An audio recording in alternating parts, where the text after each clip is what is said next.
So, I'm going to start my presentation now. Uh,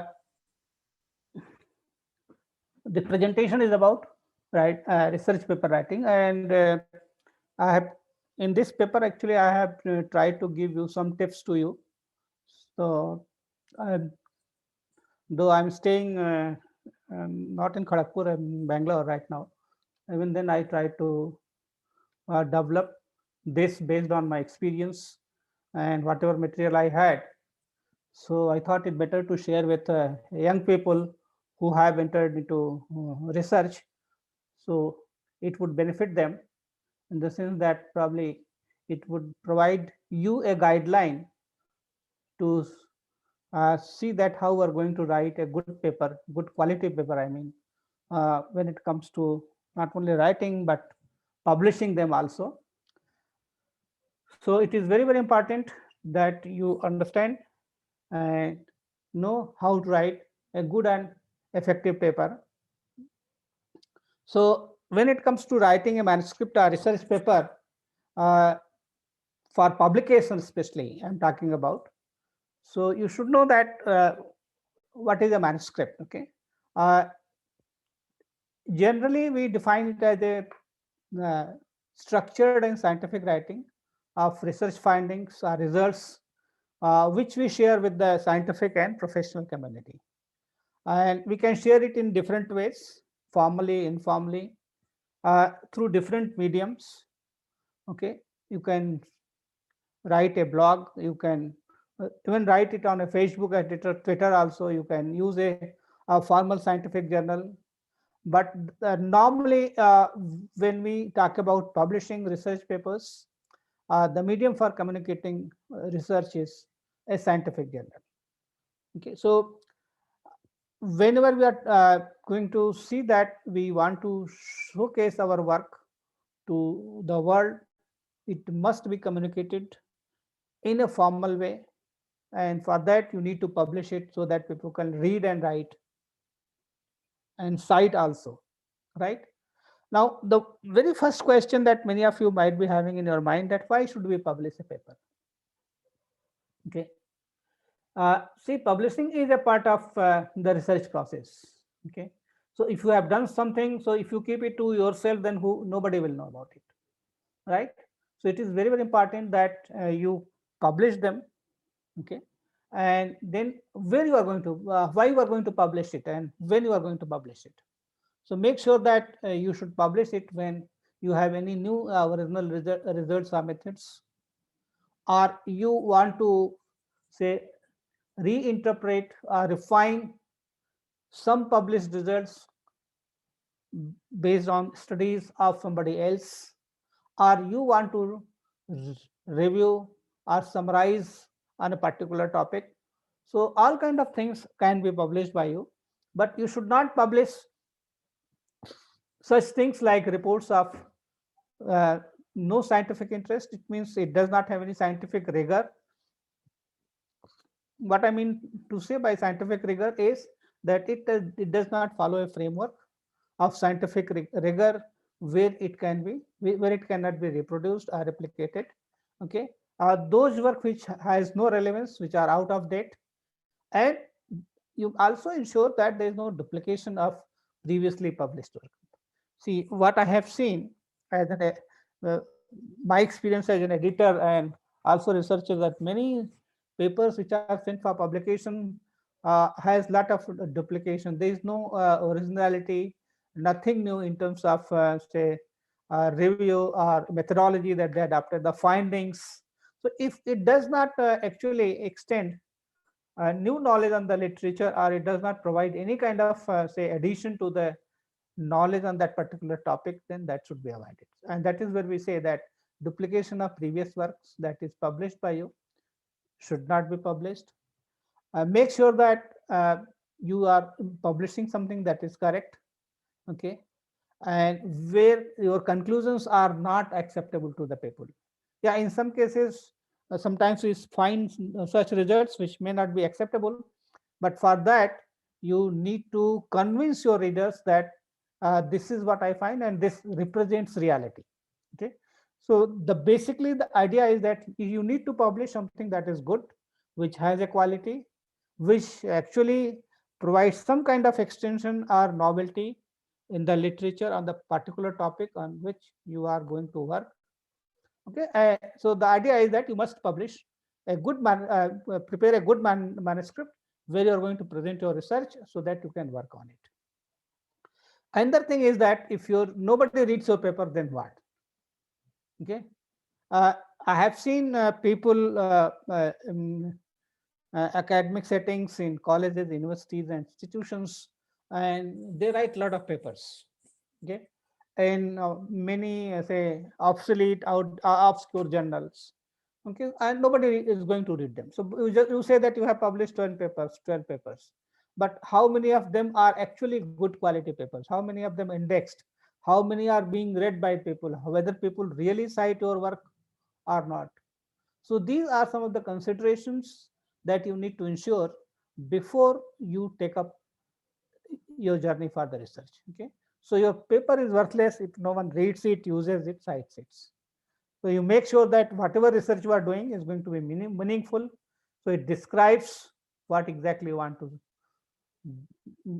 do, what exactly you have done, so that people can use it, cite it. Okay, and it also create interests among the scientists, so they can work on similar topics or the same topics, and sometimes they can replicate or reproduce the results on different samples using different methodologies.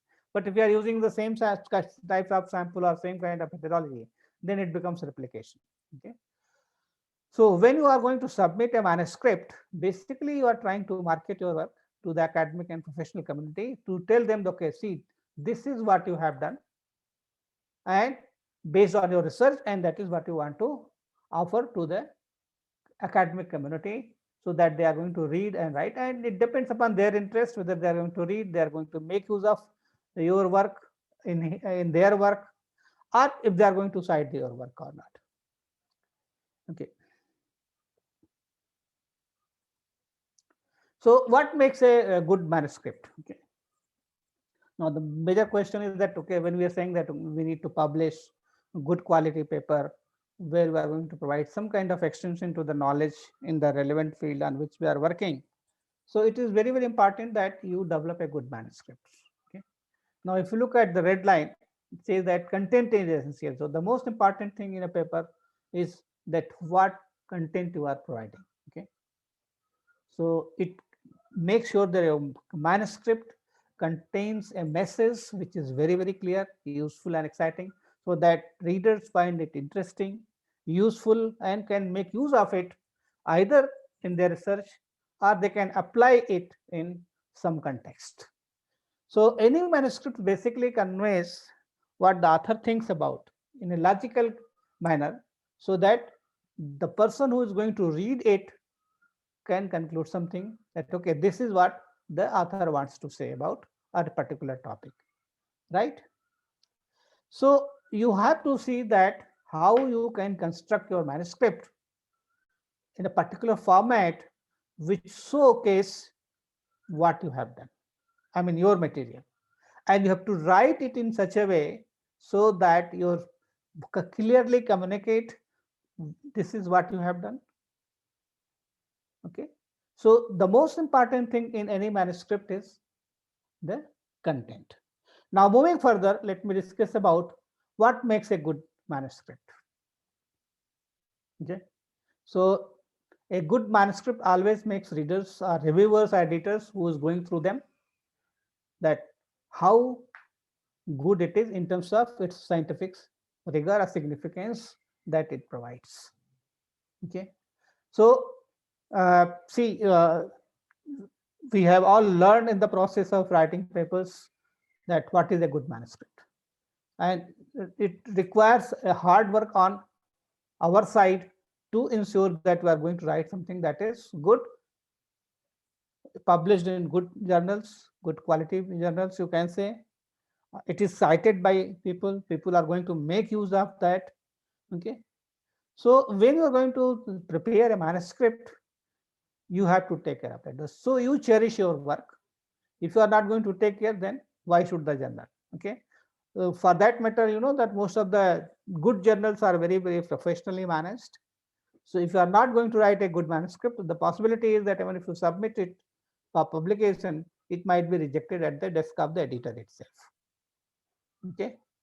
So it is very, very important that you not only have a good content, but also make sure that the way you are going to present your research in a structured format makes sense for everybody, readers, editors, and it starts with you. If you think that yes, it is something that is good, worthwhile, that you have done, then try to make it in a structured format so that you can submit it for publications. Okay, because you know that editors and reviewers who go through your papers or any paper that is submitted for publication, okay, they are all faculty members from various institutions. Okay, so these editors and reviewers are busy professionals, so you have to make things to save their time. Otherwise, you know that it will take a lot of time for the editors and reviewers to go through your manuscript, to make sense out of it, to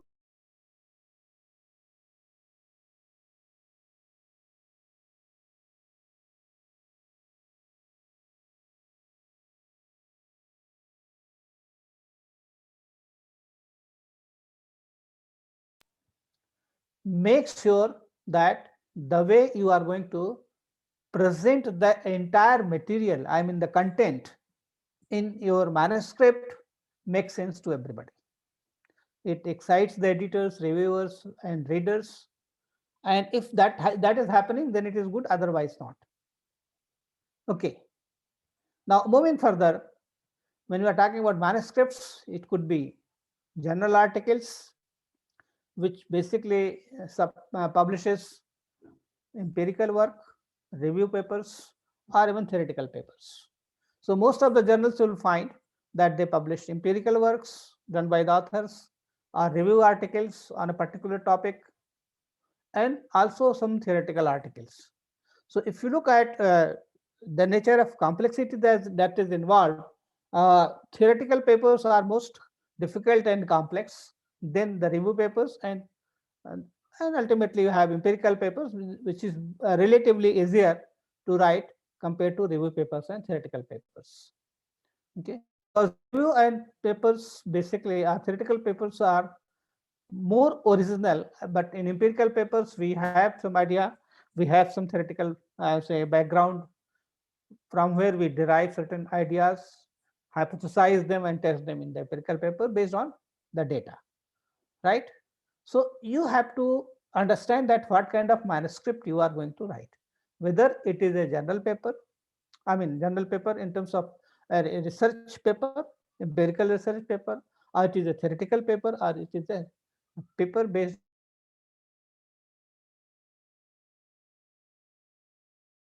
going to write a journal paper or something else, you need to proceed further.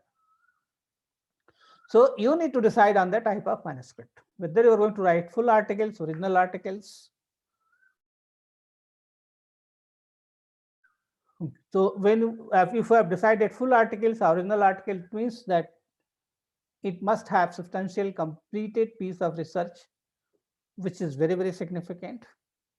Then you also have letters, rapid communications, or short communications, which are easy communication, basically early communications for significant and original advances. And if you look at the length, it is much shorter than the full articles. Okay, because there are limitations for rapid communications, short communications, or letters that you write in a journal. Then you have review papers, basically where you provide a different kind of perspectives based on the review of a particular topic. And the idea is that you are going to summarize the developments that has taken place on a specific topic, and then you highlight important topics which have been reported previously. And based on that, you also say that, okay, this is how it could be taken up. Okay. But here you are not going to provide any new information, but basically you go for a critical synthesis of all the works that have been carried out.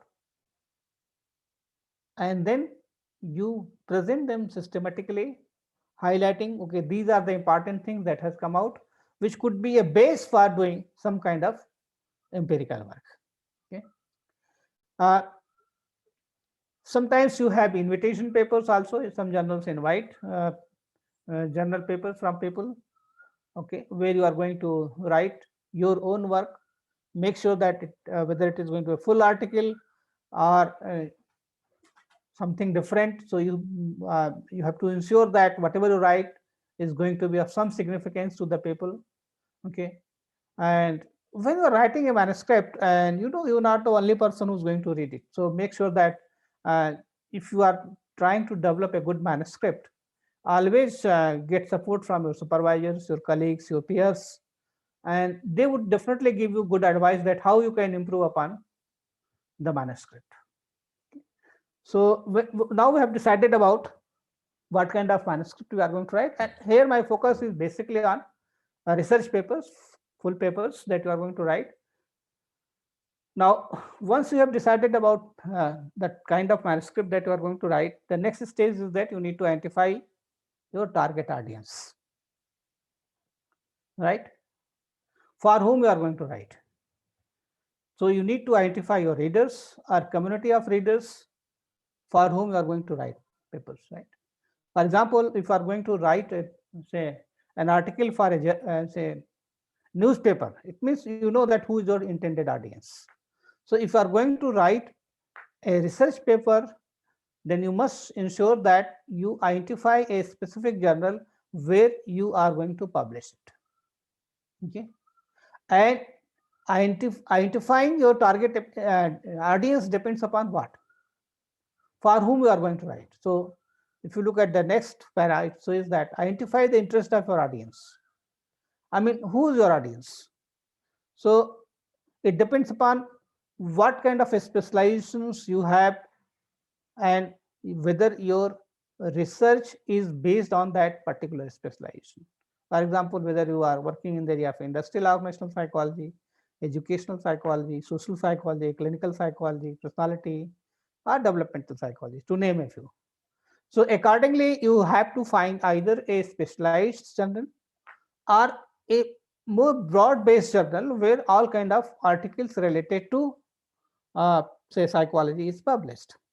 Another thing that you need to look at is whether your paper is having a local interest, whether you're going to write it for the local audience or it has an international interest. So it is always good to write papers for a broad-based audience because there you have more outreach uh, and more visibility of your paper, which also increases your readership base and also your citations. So it is very, very important that you need to identify for whom you are going to write this paper. So now we have talked about two things: developing a manuscript based upon the journal and the type of audience that you have. So you need to choose a target journal or magazine based upon what kind of work you have done. So choose one right journal for your work. Do not gamble by scattering on manuscript to many journals. Sometimes what happens, we write a paper, we send it to a journal, it gets rejected, then we send it to another journal, there also it gets rejected, because you are not sure that whether the journal where you are sending is the right kind of journal for your paper or not. So do some homework, decide which journal is appropriate for the kind of work that you are doing, and then accordingly you send your paper for publication to that specific journal. Okay. So, and for that, what you can do, since you write a paper, you also give references at the end of the paper, right? So look at the references where such works have been published, and that would help you to find the right kind of journal. Okay. Also go through some recent publications. Okay. For all such journals which you have identified as shortlisted where you want to send your paper. Okay. And see what kind of papers they are publishing and whether your paper or your research is matching with the interest of the journal. Okay. So if your research paper is matching with the interest of the journal, then it is most likely to be accepted than getting rejected. Okay. Next thing that you are going to ask is whether it is a journal which is peer reviewed or not. That is very, very important. Why I am asking, why I am telling this, that many of us are publishing papers in such journals which does not have any kind of standing in terms of it's a um, indexing, or it's a say assessment, or in ranking. So make sure that you are not going to write for such journals. And you know that currently in India we have so many journals where you get invitations to write for them, and within 24 hours they are going to accept your paper for a fees, and then it get published overnight. My suggestion to you is that please do not write for such journals, because in that way you are not going to increase your recognition, your visibility in the field where you are working.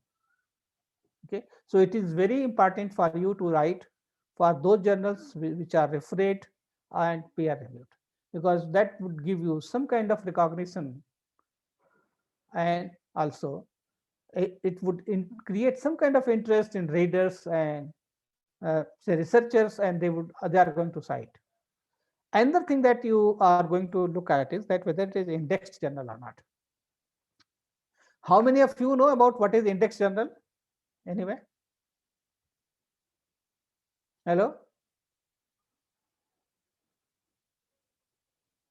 any answer for this? क्या आप बता सकते हैं index journal क्या होता है?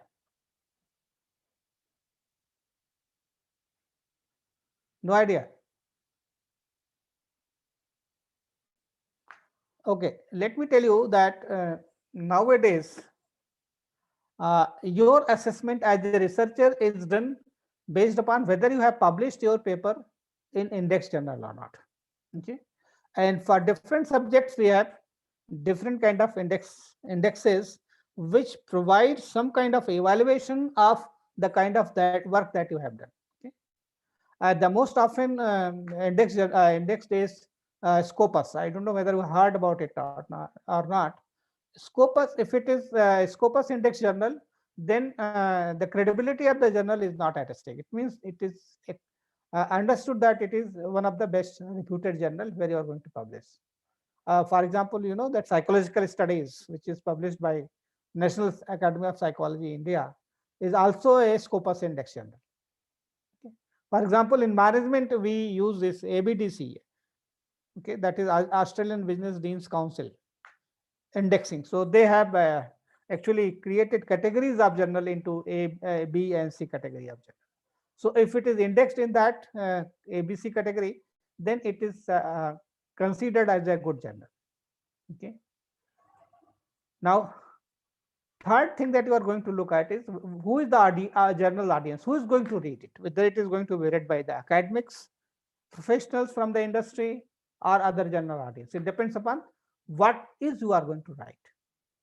For example, if you are going to write on a say popular topic in a magazine, then you will have a much very good audience at the local level, at general level. But if you are going to write something on something that is very, very specific, right, in a particular area of psychology, then in that case the general audience could be those researchers who are working in that particular area.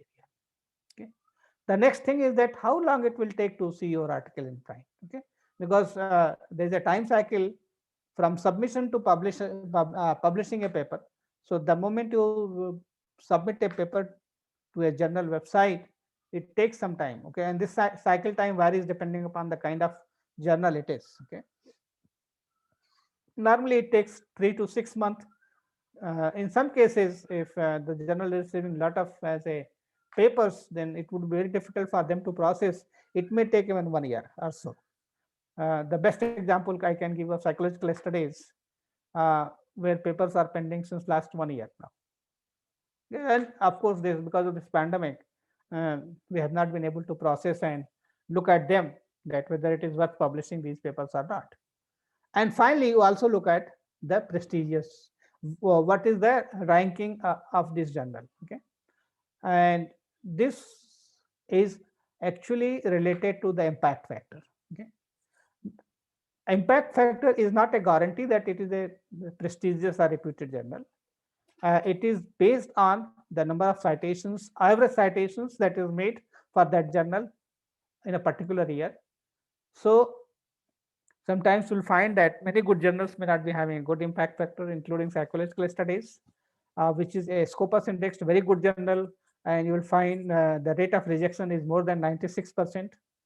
Okay. So what I'm trying to tell you is that you must stick to a specific guide for authors for the journal you are submitting to. Okay. Why I'm telling you that each journal if has a guideline for authors. So if you go to the journal web page, you can find out the guideline for authors, read it properly, see that whether your article is matching with the area in which you are publishing. Okay. And it will also provide you all kind of information, whether it is peer reviewed, whether it is indexed or not, what kind of people read this kind of journal, what is the impact factor. So you will get all this kind of information on the journal website or web page, and that would help you to decide whether this is the right kind of journal for you to write or not. Okay, now the journal selection could be you are going to write for a very specialized journal. For example, if you are working in the clinical area, so you have a journal of Indian Journal of Clinical Psychology, right? Suppose you are working in social work, so there is a specific journal called Indian Journal of Social Work. Okay, or you are working in the area of say gender, so there is a specific journal of Indian Journal of Gender, right? So what I'm trying to tell you that these are very specialized journal, but similarly there are very some journals which have broader interest like psychological studies, okay, or Indian Journal of Academy of Psychology, which take care of all areas of psychology. Now you also need to see whether it's a theoretical paper or applied paper. Then you also look at whether it's a full length paper or rapid communications. Then the next thing is whether it's subscription based journal or open access journal. Okay. Now let me tell you the difference between open access and subscription based journal. Open access journals are those journals where everybody can have access to those papers and can read it. Okay. And subscription based journals, you have to pay for it. Even the most of the good journals, reputed journals, even ask for payment or charges for publishing good papers. Okay. And then you also need to look at the timeliness of the publication process and its reputation, which can be decided by the index and the impact factor. So based on these criteria, you are going to decide about which kind of journal you are going to write. Okay. So now let me be more specific when it comes to journal selection. So these are the criteria that is going to help you to decide for your paper that you have written. What is the impact factor? Okay. Whether it is indexed or not, what is the reputation or quality or prestige of that particular journal, access to the target audience or specialized audience, whether it's open access or subscription based, what is the editorial standard of the journal. So if you go to the journal page, you can find out who are the editors for the journals. You can look at the editorial board, how fast they publish the paper, what is the speed or the time cycle for publishing, whether they publish local articles from particular region or it has international coverage. Okay.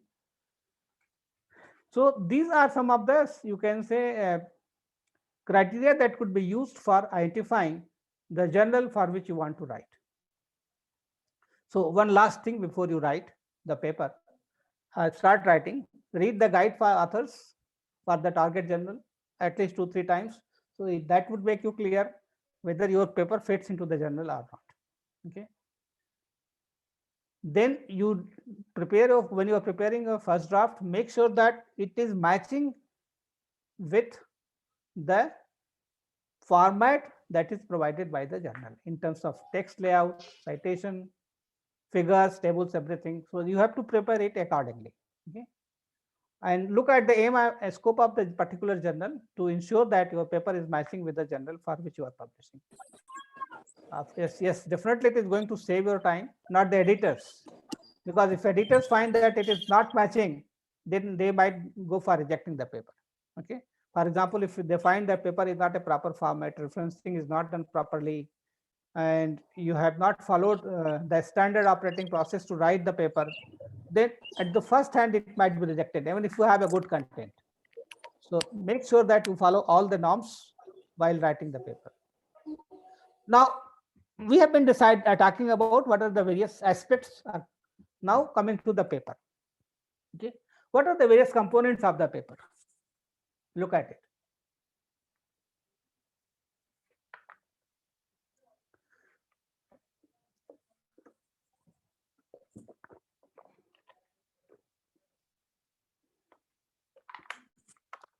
It has a title. Okay. It also provides information about the authors, their detail, affiliations, etc. This is done for the recognition of the writers. Then you have abstract on a separate page, which basically is summary. I will discuss about each one of them one by one. Don't worry about it. Then you also provide some keywords, because this keyword are used for indexing and abstracting. Then come to the main paper, that you start with the introduction where you explain the problem. The next part is method, okay, how the data were collected. Then results, okay, then how you describe what you have discovered, and then you discuss why did you get the result, and also the implications of the and the of the results in terms of both theoretical implications and also practical implications. And then if you want to acknowledge somebody for who has helped you in the research, then you can write that, okay, I'm grateful to this person who provided support in my research, either financial support or academic support. Then the last part of the paper is the references, where you are going to show previously published work in a particular format.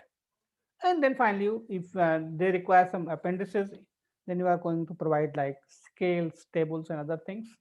It depends upon the say requirement of the journal, that you have to add these appendices at the end of the journal. Now, my main focus is on this part now. So what I have been talking about, just to give you a preamble as an introduction of manuscript writing. Okay.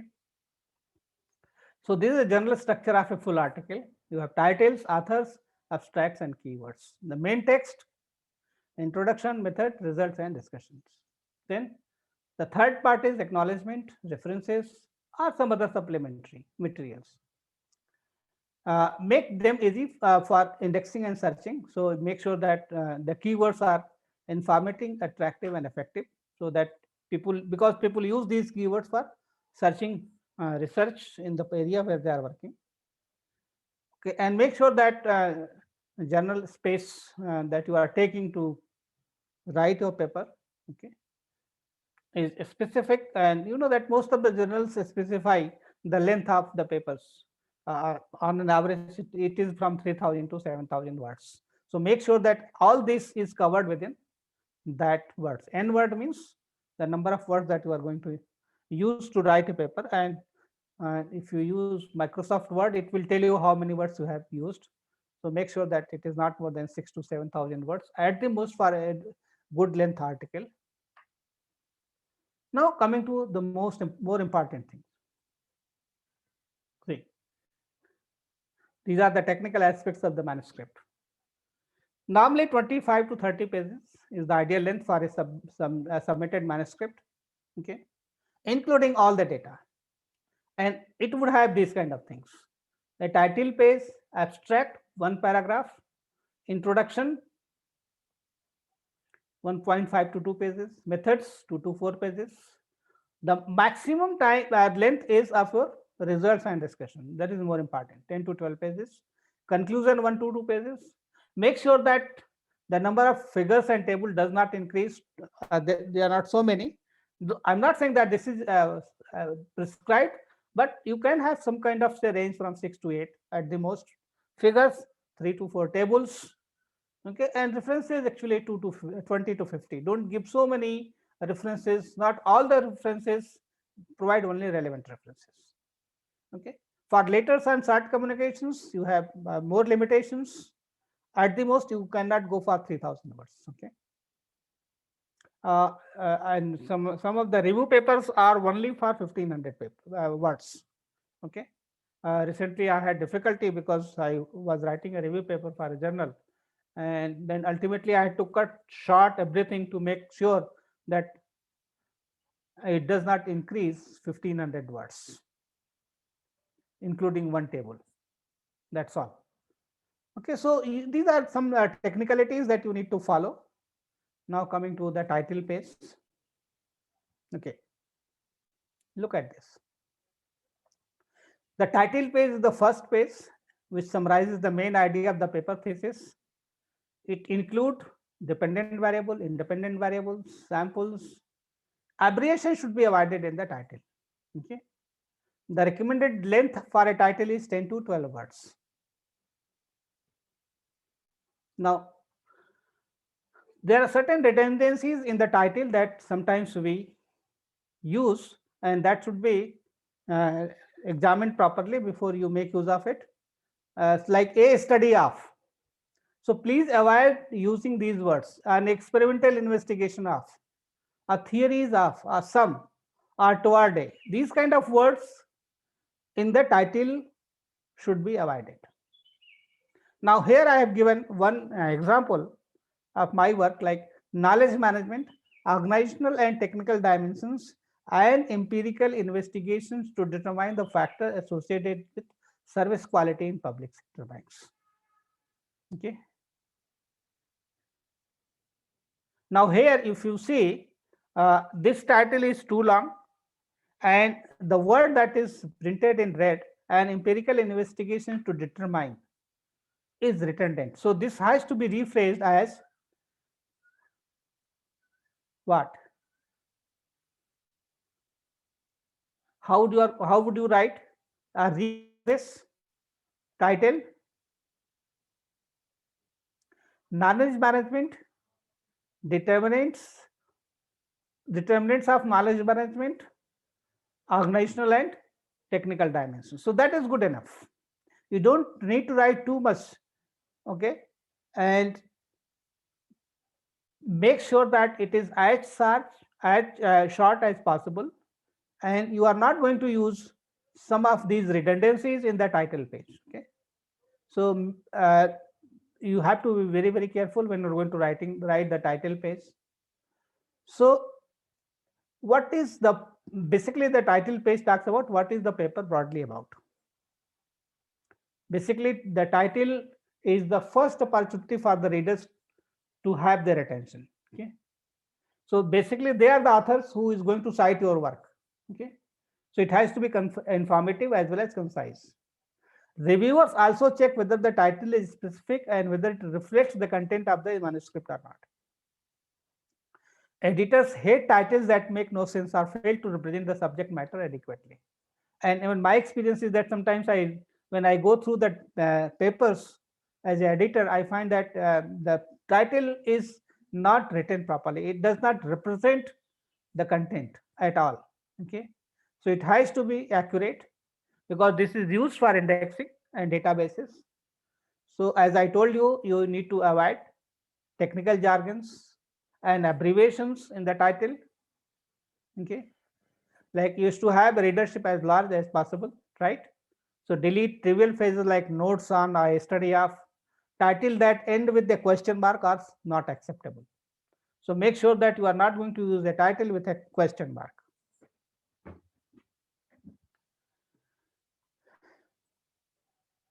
Next stage is author name and institutional affiliation. After the title, the next thing that you write is author name and institutional affiliation. Each manuscript had a byline consisting of two parts: the name of the authors and institution where the investigation was conducted or where the person is working. Now, the preferred form author's name is the first name, middle name, and initial and the last name. For example, if I'm going to write about it, I have written Kailash B.L. Srivastava, right? Because that would be used for indexing, that will be used for citations by others. Okay, so omit all titles. Don't write doctor, professors like that in your title. I have seen many people write that. Then degrees, like you have done MSc, PhD, MTech, DLit. So please don't write in the title. You simply write For example, Kailash PL Srivastava, Indian Institute of Department of Humanities and Social Sciences, IIT Kharagpur, right? Then after this running head, you also, after that you also write the running head.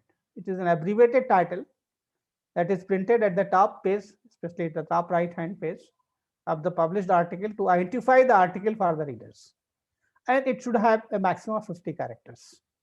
Okay. For example, if you look at this one, okay, so what I am going to write, I am going to write only knowledge management, organizational and technical dimensions. That's all. So this is going to be the running head.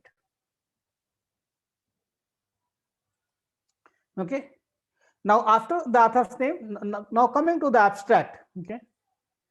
So abstract is basically a kind of comprehensive summary, which is very, very brief of the content of your paper.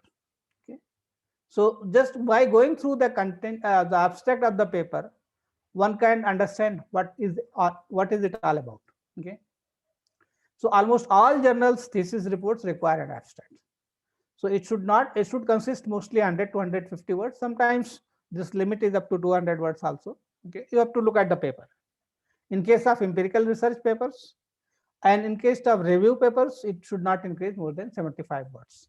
So make sure that when you are going to write abstracts, okay, you follow these norms while you are writing the abstract. See, I have given you two examples of two different abstracts. This is one example. Okay. This is a paper written by me, and that's why I'm giving this example. See, it has a number of sections: purpose, design, methodology approaches, findings, research implications, practical implications, originality and value. Okay. So many journals use this format in which you are going to present your work. Okay. Now, but many journals in psychology use this. This is one of my student. It is her paper. See, look at this. So the first part actually write the objectives, what she wants to do, then the data which is collected, how the data were analyzed, what are the results, and what are its contributions. And these are the keywords. Okay. So I'm giving these two examples to explain you the formats that is followed by the journal for abstracting. Okay, it's clear to you? Now, let me tell you something about the abstract. Basically, it is going to advertise your paper. Okay. Make sure that it is interesting, easy to understand, and if it is going to basically tell whether the author is going to read the full article or not. Okay. So do not use jargons, uncommon abbreviations. Okay. Be accurate and say specific in your language. Use words which reflect the precise meaning. A clear abstract definitely will have a strong influence. Okay, and make it brief as possible, as far as possible. Make sure that you are not going to have more than one paragraph. Normally one paragraph, unless the format requires so. Like in one of my abstract, you have seen that it asks for say object, purpose, then methods, then results, findings and implications, and originality. Okay. Otherwise, all this is clubbed together to make one paragraph. Don't give any reference in the abstract, and make sure that you follow general requirements while writing the abstracts. Okay, keywords. Now, once you have written the abstracts, it is used for indexing and searching. It is a label for your manuscript. Okay, so avoid words with broad meaning, but it should not be very narrow also. Only abbreviations firmly established in the field are eligible. Okay, check the guide for authors, number, label, definition, and other special requests. For example, if you look at this paper, I have used these three keywords: corporate governance, firm performance, sustainability. Okay, because that is going to help us to get it indexed in the database. So suppose somebody wants to work on corporate governance, then this will paper with this paper will appear because it has a keyword of corporate governance. Okay. Now after this title page, okay, author affiliation, keywords and abstracting is done. The next stage is introduction part. So now we are coming to the main part of the paper. Okay.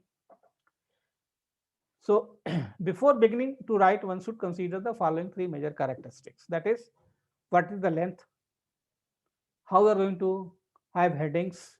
Okay. Make sure that it is interesting and compelling. Okay. So basically, if you are going to look at heading, you must follow certain norms, right? Now, when you are going to write the title of the paper, usually you should follow 16 font size times Roman. That is the first level of heading. The second level of heading is when you are going to write the subheading like introduction, methods, results, and that is where we follow 14 font size times Roman. Okay, and the third level of heading and subheading have 12 font size and times in Times New Roman. Okay, so this is ideally practiced. You can follow it, or you can also look at the journal and the author guidelines, and you accordingly format your paper. Okay. Now coming to the introduction part, it is basically the development of paper under investigation and statement of the purpose of the investigation. So that is where you start about writing the why you are going to do this work. What is the objective? What kind of work has been done? What kind of rationale you have? What motivated you? So all kind of things are basically part of the what you call the introduction part. Moving further, the idea of giving you writing the introduction is to convince the readers that you clearly know why your work is useful, right? So you start with what which is the area, what kind of problem you are going to look at, what kind of things are available, solutions are available, what are the main gaps in the literature, and what you want to achieve by going through this paper. So you are going to provide a perspective consistent with the nature of the journal. Make sure that you follow journal guidelines. Never use more words than necessary. Don't make this section into a history lesson. Don't write what people have done since 1920 to 2019, 2021. Okay. So make sure that you have a very judicious selection of work that has been carried out, which are very, very relevant to the journal.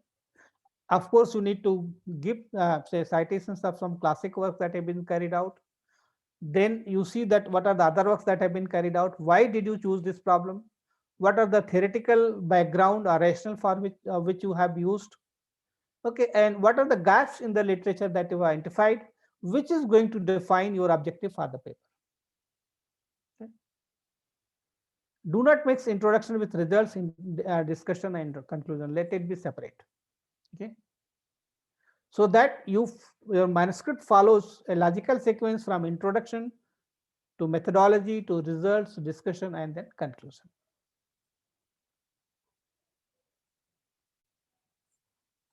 Okay. So you are going to introduce the main scientific publications on which your work is based. Cite a couple of original and important work, including recent review articles. Do not go for too many references which are not relevant to your work or inappropriate judgments based on your achievements. So when you're going to write introduction, you raise the problem, look at the theoretical perspective, see what kind of work people have done, okay, both theoretical and empirical works, and what is lacking, what are the other kind of work that needs to be done, right? So this is basically the idea of writing the introduction. Okay, so consider the following things in the introduction. What is the point of the study? Okay, how do the hypotheses and the experiments relate to the problem? What are the theoretical implications of this study and how the study relate to the previous work in the area? what are the theoretical propositions tested and how they were derived in the past, and whether what you are going to use, I mean, what kind of theoretical propositions you are going to use and why. So all this becomes the part of the introduction. So basically it includes three things: review of literature, relations of variables established through theoretical background, and the work done in the past by various researchers in the area. The next stage, discuss the literature, but do not include an exhaustive historical reviews. Please avoid history of work carried out in that particular area. Make sure that you give examples of classic works, but try to cite more relevant works that have been done. For example, if you are doing a study in 2019, there is no point writing say research that has been carried out in 16, 17 and 80s.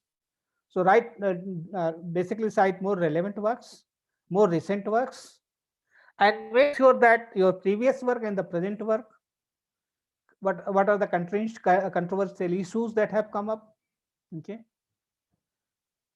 and then you make a fair treatment of all these in a logical sequence to identify the gap in the literature, because that is going to help you to define the objectives of your study. Okay, so these are the major part. Okay, not necessarily that all journals go for this, but this is general framework that I am discussing and you can follow them.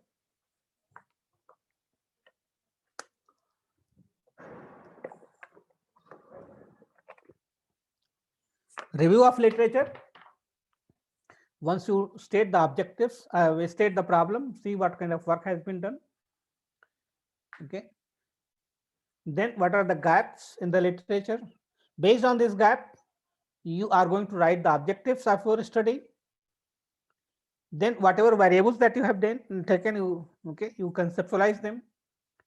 Okay. Develop a conceptual model where you are going to relate all these variables, say dependent variables, independent variables, moderators, mediators. Then you operationalize these variables in terms of measurement. Okay, so there's a difference between conceptualization and operationalization of variable. Conceptualization of variables means where you define variable in conceptual terms and abstract terms, and operationalization is where you are going to define these variable in terms of measurement. How you have measured these variables, that is what you are going to talk about. And then you are going to discuss about either you have developed hypothesis based on all this or research questions. So any one of them can be used. Okay. Most of the exploratory studies use research questions, but in confirmatory studies we use hypothesis because we have already established relationship. So based on that we develop hypothesis to relate two variables. Moving further, now introduction part is over. Now in the next part, that is method, this section basically talks about how the study was carried out. Okay. And then we have to see whether you have followed appropriate methods for conducting the study or not. So mostly it has three portions, that is sample, the measures that you have used, and how the tests were done and the data were collected. Okay. So these are the three major headings in the method section. In sample, we are going to write about who participated in the sample, right? So you also provide their characteristics in terms of demographic details of the candidates or the participants. At the next stage, we are going to talk about measures, whatever the different measures which were used to measure different kind of variables. Okay, like what were the scales that you have used, how many dimensions these scales have, how many items that scale have, right? And then you also write the alpha value. Alpha value is the reliability index. Okay, so you calculate alpha value or reliability index. Okay, using sometimes either manually or using a software tool. Third part is basically the test administration, the process of data collection. How did you administer the test? So what was the method of collecting data, whether you collected offline, online, whether you interviewed the candidates using a survey instrument or whatever it is, you did need to talk about it. Okay, so all this is related to the method part. Now coming to the most important thing, that is the results and discussion. Results actually summarizes the data. So briefly, you are going to talk about the main results are the findings based on the data analysis to see whether the conclusions that you have got, you confirms your hypothesis or not, because you are going to test certain hypothesis. You have certain research questions which you are going to test using the data collected from the set of sample. Okay, and for hypothesis testing, you are going to use suitable statistics. Okay, and then these statistics are reported, and then you are going to analyze and interpret these data.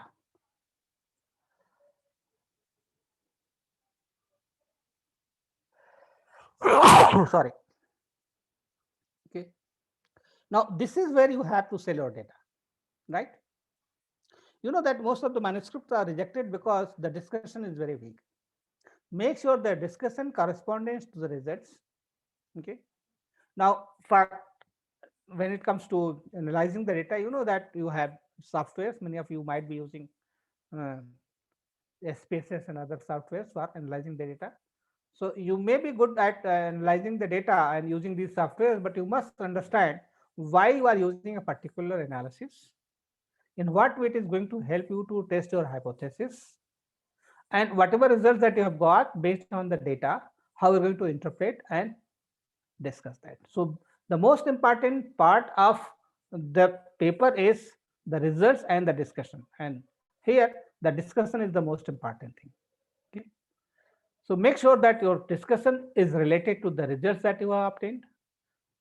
Okay. For example, if hypothesis is correct, then why did you get it? Suppose your hypothesis is rejected. What could be the possible reason for rejecting the hypothesis? Okay, so you need to bring your own insights, right, input, to say that why this hypothesis is correct or not correct. Okay, then you also need to cite other published work in the area to supplement what you have got.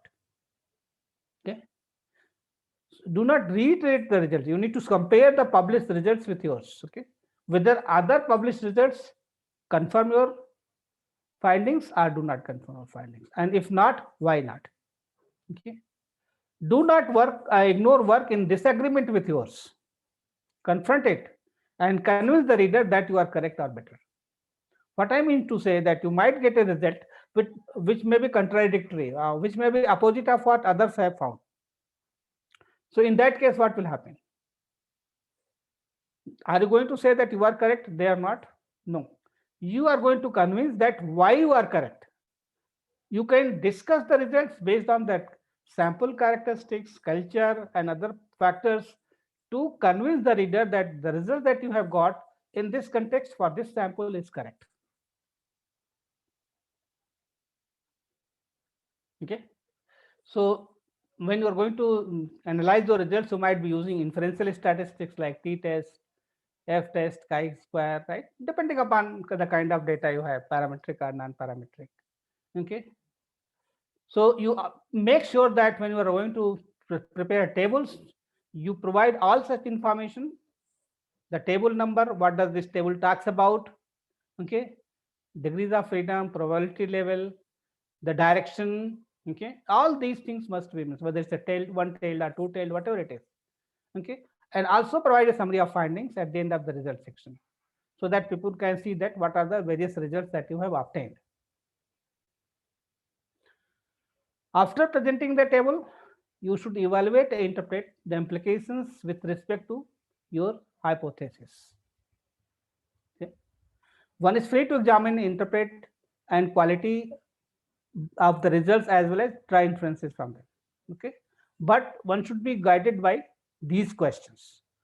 Now you have to see that when you are going to interpret it, you are going to be guided by these questions where you are going to discuss the results. What I have contributed here. Okay, it means what results that you have got which is different, or it is going to be an extension or reproducing or replicating other findings in a different context using different methodology, or you have created additional knowledge, different kind of knowledge. That will be your contribution to the literature. based on your study. How has my study helped to resolve the original problem? Okay, whether the hypothesis that you have tested is going to solve the problem that you had taken in the beginning based upon the objectives of the study, and then you are going to conclude it based on the results that you have obtained, and also provide implications of the study, both theoretical implications for the researchers and also practical implications for the policymakers, users of these studies, and others.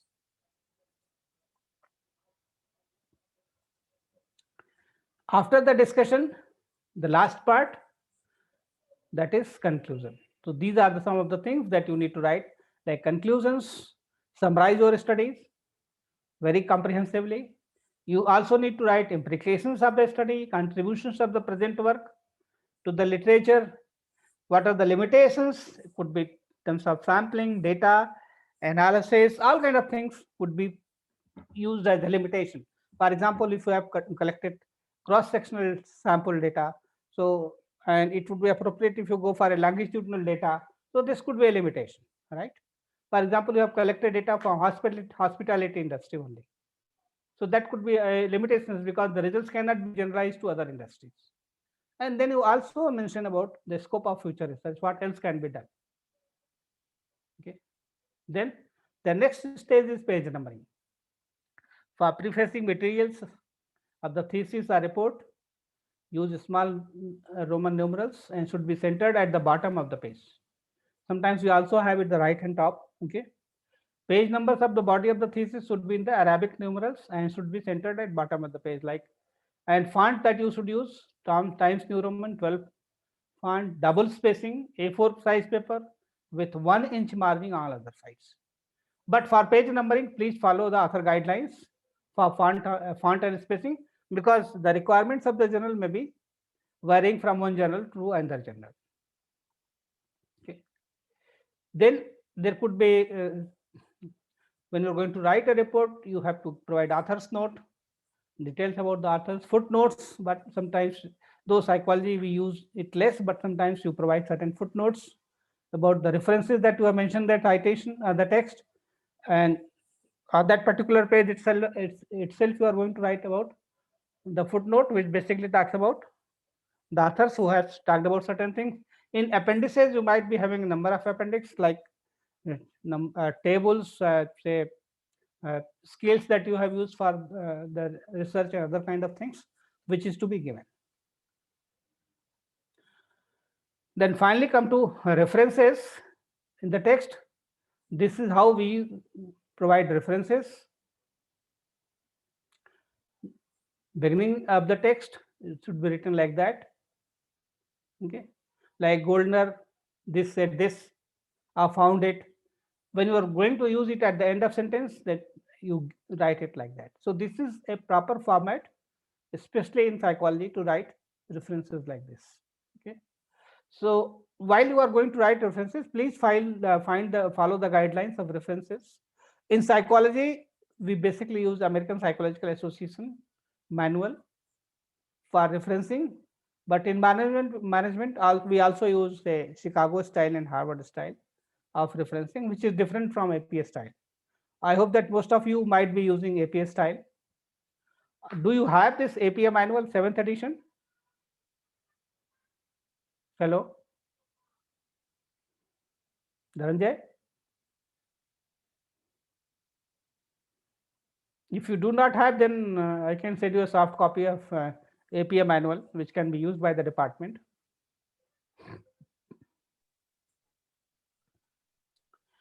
Then this is how the referencing is done.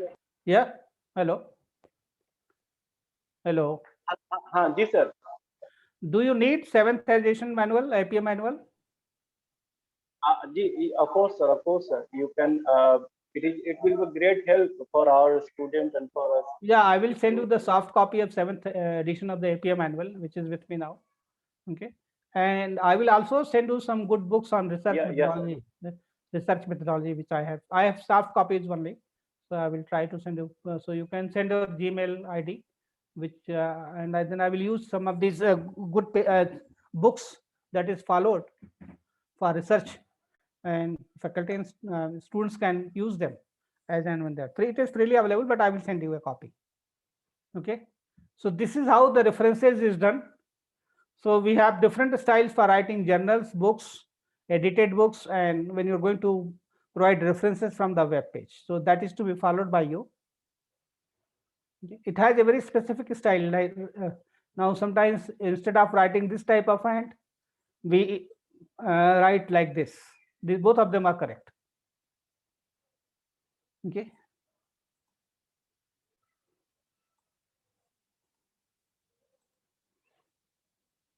So any one of them can be followed. It's not the question. So please follow the latest manual of American Psychological Associates for writing the references. Now, I have talked about the major part of the thesis. There are some other things that I would want to discuss, which is more equally important. Now, quality of presentation is very, very important. Is the topic appropriate for the journal to which the manuscript is submitted? We have talked about it. Make sure that your introduction is clear and complete. The statement of purpose adequately and logically orient the reader. Make sure that you have done good literature, exhaustive literature, but appropriately and relevant literature is reviewed. Make sure that citations are appropriate and complete, because you know that we journals go for cross-referencing and checking of all the references that you. Okay. Make sure that the research questions clearly identified and is the hypothesis very, very explicit, very clear. Okay, this is what you want to test. Okay, when you are going to write the report for the research or thesis, make sure that your conceptualizations and rationales are perfectly clear. Method is adequately described. Techniques of data analysis is appropriate and the analysis is very, very clear. Okay. Nowadays, people are using structural equational modeling, MOS, and these kind of things. But many of them don't know that how to make use and interpret the data based on that. Okay, so make sure the results are and conclusions are clear, valid, and meaningful, not ambiguous. Make sure that your discussion is thorough. That is the most important thing. You need to stick to the point and confine yourself. What can be concluded from the significant findings of the study?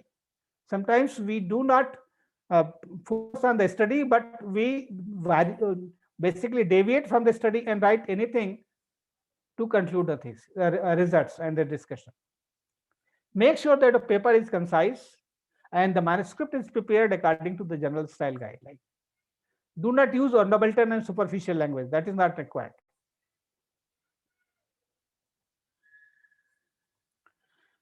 Then what I'm going to talk now is some of the things which should be actually avoided. Avoid redundancy of words.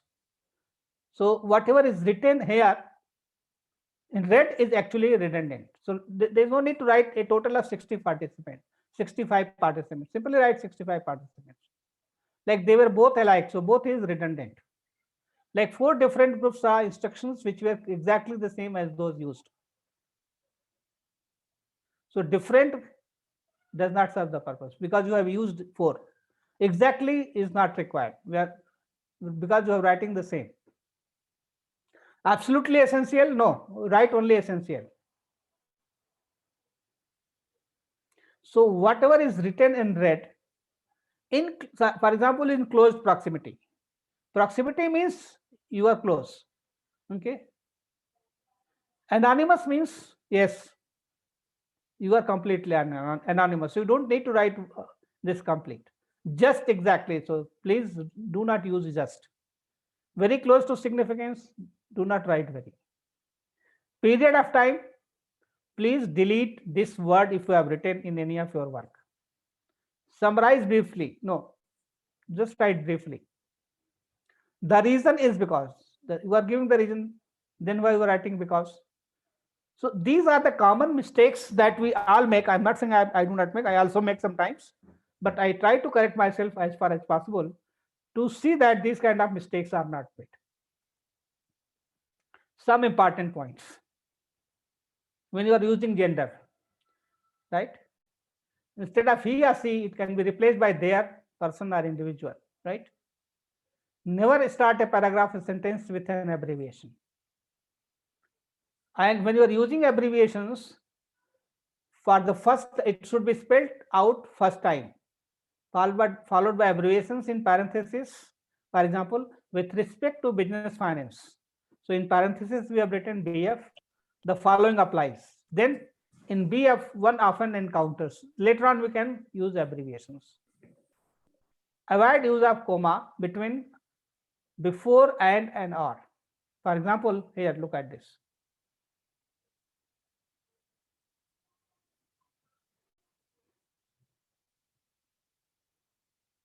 Okay. So these are based on writing styles. Okay. Now the question is that most of us are going to write papers in English because I don't think that we have good quality journals that is published in Hindi. Okay.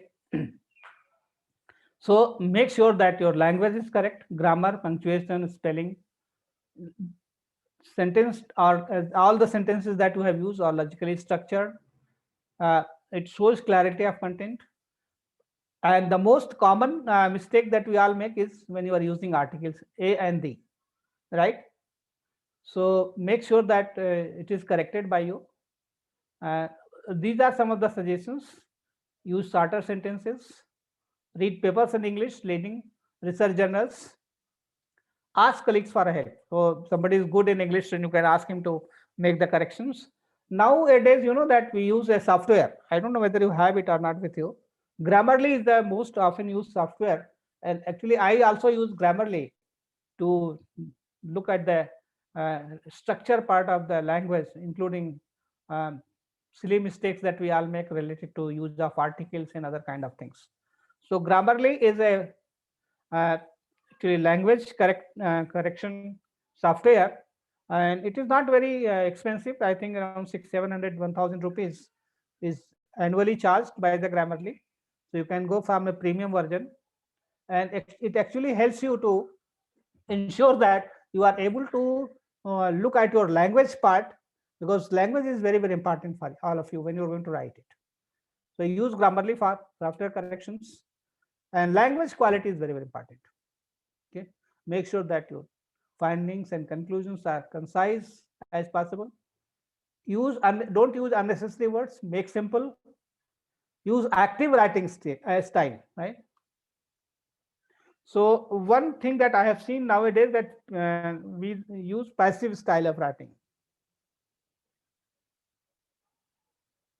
Like the paper was written by him. So this kind of thing should be avoided. Like here, one example is given: the alcohol was consumed by the workers. It's passive.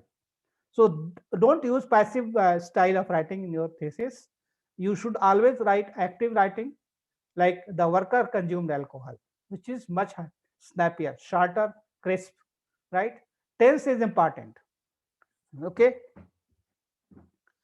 For known facts and hypotheses, use the present tense, like the average life expectancy of Indians is 58 years. But use past tense when referring to experiments you have conducted. I did this work, or I conducted this experiment. I found this, right? Like all the studies conducted in an environment with a control group, right? And also use the past tense to describe the results, right? Like the average lifespan of people in our country was 50 years. So what I'm trying to tell you is that make sure that your writing style, since it is English and we are not native speakers of English, most of us use regional languages like Hindi and other languages. So there's always a possibility to make certain mistakes, which can be corrected, provided you are aware about certain things. Okay. Then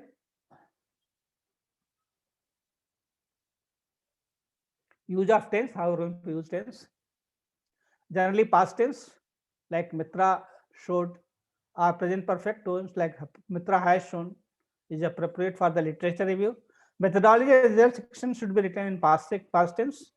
Present tense should be used to discuss the results and to present the conclusion. Another important thing that use of I, first person should be avoided. So you should write like I found, like we found. So it is better to use this kind of language. Okay. So don't use first person language. Grammar. Look at this.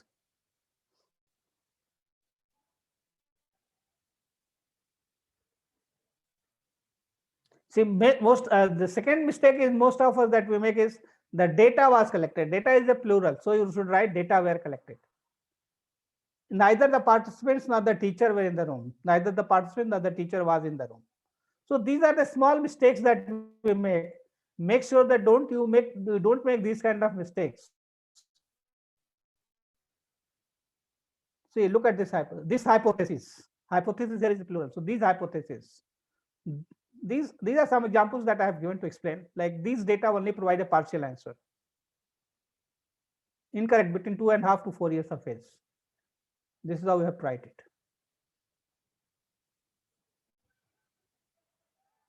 Okay. So why I'm trying to tell you these things, but because these are the common mistakes that we are not aware of and make such mistakes while writing the thesis or a report. Okay. Then use of abbreviations.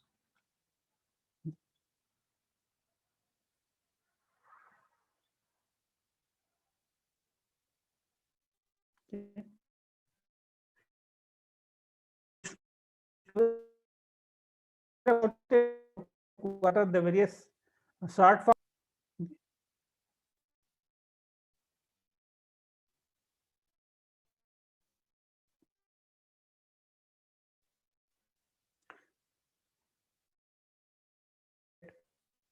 So I'm not going to discuss it anymore. Moving further. Now, another important is risk ethics.